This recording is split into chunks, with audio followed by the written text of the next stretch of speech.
Friends, imagine an advanced combat drone, one of the most powerful in the world, getting shot down by militants. That's exactly what happened in Iraq.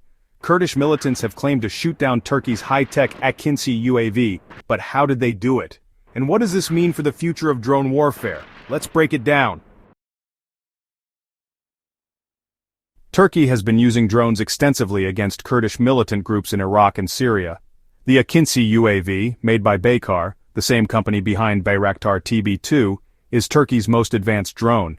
It can fly at high altitudes, carry heavy weapons, and has AI-powered targeting. So how did militants manage to take down such an advanced drone?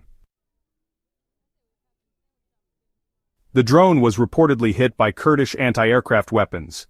Exact details are unclear, but militants might have used man-pads, shoulder-fired missiles, or an anti-aircraft gun. This raises a big question.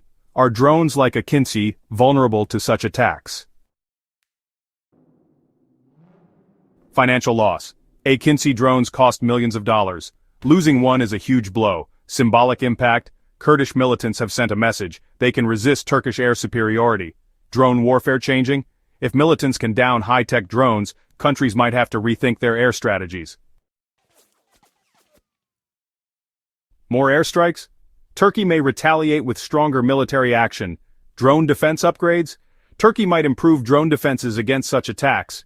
Game changer for militants? If Kurdish fighters can take down more drones, Turkey's drone-based warfare strategy could be at risk.